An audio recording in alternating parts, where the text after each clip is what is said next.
ओम श्री विष्णवे नमः। अगहन मार्ग शीर्ष में आने वाली मोक्षदा एकादशी बड़ी ही दिव्य है। ये एकादशी 22 और 23 दिसंबर की पड़ रही है।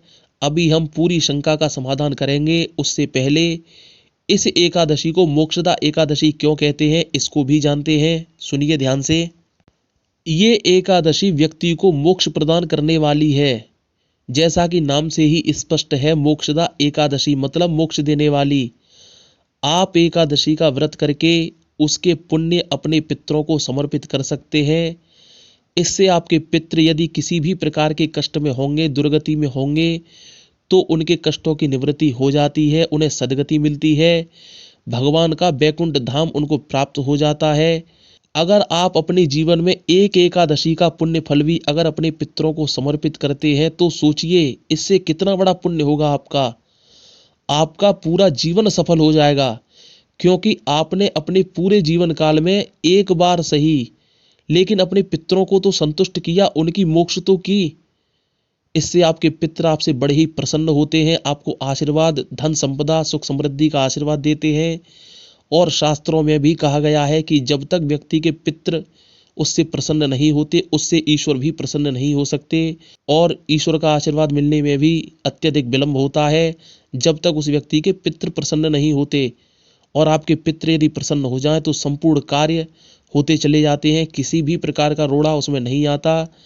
तो चलिए आगे जानते हैं कि किस प्रकार से आप एकादशी का पूजन करेंगे, व्रत करेंगे, जिससे आपके पुण्यों में वृद्धि हो और आप अपने पुण्य अपने पितरों को समर्पित कर सकें। वो आपकी इच्छा पर निर्भर है। अगर आप अपने पुण्य अपने पितरों को नहीं देना चाहते तो वो पुण्य आपके पास ही रहेगा, इसमें आप किसी भी प्रकार की शंका ना करें।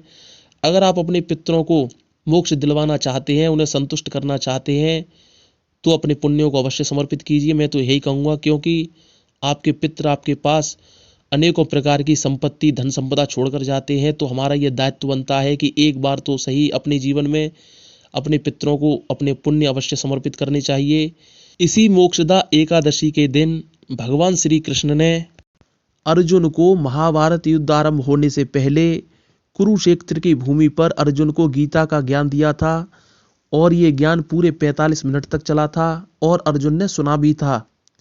इसी एकादशी को हम गीता जयंती भी कहते हैं, क्योंकि भगवान श्री कृष्ण के श्रीमुख से गीता का प्रादुर्भाव हुआ था, इसीलिए गीता जयंती इसको कहा जाता है। अब आगे जानते हैं, चलिए ध्यान से सुनिए पूरे वीडियो को। अगहन मास की एकादशी को लेकर भ्रम बन चुका है। कोई कह रहा है कि एकादशी 22 दिसंबर को मनाई जाएगी, कोई कहता है एकादशी का व्रत 23 दिसंबर को होगा। तो चलिए वीडियो को सुनते हैं और अपने भ्रम का समाधान करते हैं। ध्यान से सुनिएगा। 22 दिसंबर को एकादशी व्रत करें या 23 दिसंबर को। मोक्षदा एकादशी 22 दिसंबर सुबह 8:15 बजे से शुरू हो रही है और 23 दिसंबर सुबह 7:15 बजे एकादशी समाप्त हो जाएगी। अब कुछ लोग एकादशी का व्रत 22 दिसंबर को भी रखना चाहते हैं।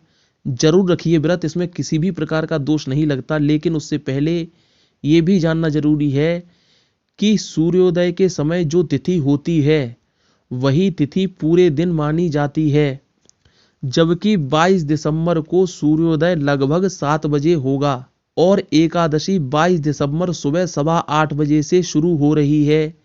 कहने का मतलब है एकादशी का आरंभ 22 दिसंबर सूर्योदय के 1.25 घंटे बाद होगा, यानी कि एकादशी बाद में पड़ रही है और सूर्योदय पहले हो रहे हैं। एकादशी की तिथि सूर्योदय में नहीं है। तो मैंने आपको बता दिया एकादशी का आरंभ। फिर भी आप यदि चाहें तो एकादशी का व्रत 22 दिसंबर को रख सकते हैं, किसी भी प्रकार का कोई दोष नहीं लगता। इससे भी आपको भगवान विष्णु का आशीर्वाद अवश्य मिलेगा।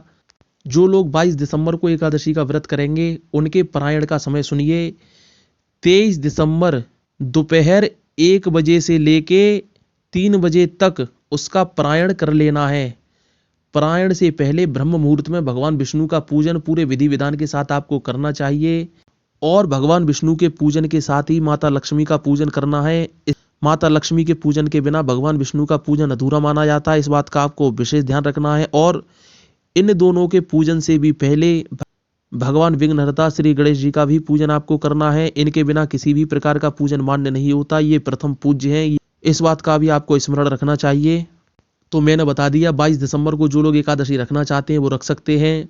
इसके पारायण का समय भी बता दिया। अब जानते हैं जो लोग 23 दिसंबर को एकादशी रखना चाहते हैं उनका समय क्या होगा। सुनिए ध्यान से। जो लोग 23 दिसंबर को एकादशी व्रत रखना चाहते हैं वो 23 दिसंबर को रखिए। ये एकादशी व्रत वैष्णव लोगों के लिए है। व्रत के दौरान आपको उसी प्रकार से भगवान विष्णु का पूजन करना है, उनके नाम की माला, ओम नमो भगवते वासुदेवाय और गीता का पाठ, ये सब कुछ आपको करना है। 23 दिसंबर को जो लोग व्रत रखेंगे उनके व्रत पारायण का समय 24 दिसंबर 9 बजे तक आपको ये व्रत का पारायण कर लेना है। एक बार मैं फिर बताना चाहता हूँ, व्रत पारायण से पहले ब्रह्म मुहूर्त में भगवान विष्णु का और माता लक्ष्मी का पूजन विधि विधान के साथ करना है। उनसे पहले भगवान श्री गणेश का भी पूजन किया जाएगा, इस बात का आपको ध्यान रखना है। संपूर्ण पूजन प्रक्रिया के दौरान जब आपकी पूजन प्रक्रिया पूर्ण हो जाए उसके बाद अपने हाथ में जल लीजिए और कहें कि मैं, आप अपना नाम लीजिए।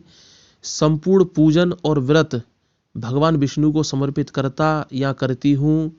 इस पूरे पूजा विधान में होने वाली त्रुटियों को क्षमा करना।